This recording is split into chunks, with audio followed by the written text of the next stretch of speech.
সকাল থেকে ব্যস্ত থাকায় আজ আমি ভ্লগটা বিকেল থেকেই শুরু করছি। আর আজ হলো উল্টো রথ। সবাই অনেক আনন্দ করো আজকের দিনটাতে। আর সকালবেলা আমি একটু গেছিলাম পশু হাসপাতাল আমার টুকরোর কিছু ওষুধ আনতে, আর ফেরার পথে দেখি মেলার প্রায় সব দোকানই তখন বসে গেছে। আর সোজা রথের মতো উল্টো রথেও বেশ গরম পড়েছিল, কিন্তু একটু কষ্ট হলেও দেখে আনন্দ হচ্ছিল যারা দোকান দিয়েছে তারা শান্তিমতো দোকানদারিটা করতে পারবে আজ। তারপর আর কি আমি তো বাড়িতেও ফিরে আসি, আর সারাদিন একটু ব্যস্তই ছিলাম। তো ভেবেছিলাম বিকেল দিকে মেলায় যাব, তো দুপুরে খাওয়া দাওয়া সেরে রেডি হব। আর নিমিষের মধ্যেই আবহাওয়াটা এতটাই চেঞ্জ, মানে বলার মতো না, পুরো কালো হয়ে এসেছিলো আকাশটা। তো যাই হোক, তারপর তো আর কি রেডি হয়ে বেরিয়ে যাই মেলার উদ্দেশ্যে।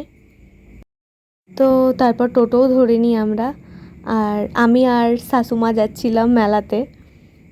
কিন্তু আবহাওয়া এতটাই খারাপ করেছিল যে দেখে মনে হচ্ছিল একবার যদি বৃষ্টি নামে। এই বৃষ্টি আর আজকে থামার না, কিন্তু তাও মানুষের মন কি আর মানে মোটামুটি ব্রিজটা ক্রস করার পর থেকেই মানুষের এতটা ভিড়, মানে রাস্তার চারপাশে শুধু মানুষ আর মানুষ। আর ঠিক সেই সময়টাই নাকি রথ বেরিয়েছিল, মানে জগন্নাথ দেব তখন ঘুরছে রাস্তা দিয়ে মানুষদেরকে নিয়ে। আর আমরা তো ডিরেক্ট মঠের সামনে নামি। আর রথ যেহেতু অনেকটাই দূরে ছিল, তো আমরা অপেক্ষা করি না, কারণ আবহাওয়াটা খুব খারাপ ছিল। তো আমরা মঠের ভেতরে যাই, সেখানেই গিয়ে প্রণাম করি, চিনি কলা দিই, এখানেই কিছুক্ষণ বসে থাকি। আর ভেতরেও প্রায় ভালোই মোটামুটি ভিড় ছিল, কিন্তু এতটা ভালো লাগছিল ভেতরে, মানে রাধা গোবিন্দকে এত সুন্দর করে সাজানো হয়েছিল সেদিন, খুব ভাল লাগছিল দেখে। আর বেশিরভাগ মানুষ সেখানেই চিনি কলা দিচ্ছিল, প্রসাদ নিচ্ছিল। আর দেখো কি সুন্দর লাগছে না রাধা মাধবকে। তো ওখানে কিছুক্ষণ বসে থেকে দেন বাইরেও বেরিয়ে যাই মেলা ঘুরতে। শুধু যত টাইম যাচ্ছে আকাশ আরও বেশি কালো হয়ে গর্জে আসছে।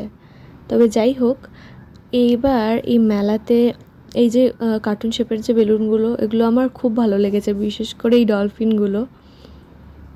কিন্তু আমার আর পরে ওই বেলুনগুলো কেনা হয়ে ওঠেনি। আর এই বেলুনগুলো দেখে মনে হচ্ছিল যে আমি উড়িয়ে দিই আকাশে, এত ভালো লাগছিল। তো তারপর একটা মিষ্টির দোকানে ঢুকি, জিলিপি নিই, কারণ বাড়ি যাবো তাই। তো এখানে আমার একটা জেঠিমার সাথে দেখা হয়ে যায়, আর সেই জেঠিমার সাথে একটু কথা বলে নিই। তারপর আবার হাঁটতে থাকি মেলার ভিতর। মা জিজ্ঞেস করছিল যে কী নিবি নে। তো একটা চুড়ির দোকানেও ঢুকি, কিন্তু সাইজে হয় না, তো নিই না। তো যাই হোক, এর আগে একটা ব্লগে বলেছিলাম না যে মেলাতে কাপলেটের দোকান আমাকে ভীষণভাবে আকর্ষণ করে। তো মেলাতে ঢুকি এই কাপলেটের দোকানটাতে, বাট আমার সেরকম কিছু পছন্দ হয় না, তো নিই না। আর এই মেলার থেকে আমার বাড়ি অনেক কাছে, তো যাই হোক বাড়ি তারপর লাস্টে চলে যাই। আর ওই দেখো পেছনে আরেকজন মেলা দেখতে দেখতে আসছে।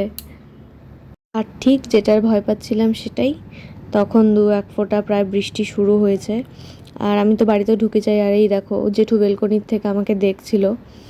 বাড়িতে ঢুকতেই কাকিমণির ঘরে দেখি ইনি বসে আছে আর চিল্লাচ্ছে জয় জগন্নাথ জয় জগন্নাথ বলে। তারপর আর কি, ওকে নিয়ে ঘরে চলে আসলাম। ঘরে ঢুকে তো দেখি মা মাত্র সন্ধ্যা দিয়ে উঠলো। আর ও আমাকে দেখলে যে এতটা খুশি হয়, আর দেখো এখানেও আমাকে বলছিল যে পিসি আমি তোমাকে চুমু দিব, তুমি না ভিডিও করো। দেন তো দাদাও অফিস থেকে চলে আসে, আর দেখো আকাশের কি অবস্থা। আর আমরা তো ভেতরে বসে চা খাচ্ছিলাম, গল্প করছিলাম, আর নিমিষের মধ্যে অঝরে বৃষ্টি। কিছুক্ষণের মধ্যে তো বড় এসছিল, আবারও বাড়িও ফিরে গেছিলো, কারণ ও পুরো ভিজে গেছিলো। তো তারপর আমরা টোটো ধরে বাড়ির দিকে রওনা হই। আর বাড়ি ফেরার সময় মেলার সবাই যারা দোকান পাশাত বসিয়েছিল প্রায় গুটিয়েই ফেলছিল, কিন্তু তখনও মঠে ভালোই ভিড় ছিল, কারণ বাইরে যেহেতু অঝরে বৃষ্টি পড়ছিল, তো অনেক মানুষ মঠের ভেতরেই দাঁড়িয়েছিল। আর মেলার প্রায় দোকান পাশাত উঠেই যাচ্ছিল তখন। আর যত সময় এগোচ্ছিল বৃষ্টির প্রকোপ আরও তত বেশি বাড়ছিল।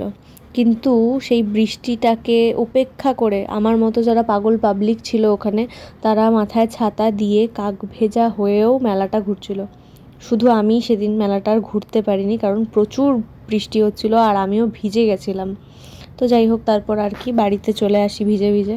তো আজকের ভিডিওটা এখানেই রাখছি, দেখা হচ্ছে নতুন কোনো একটি ভিডিও নিয়ে।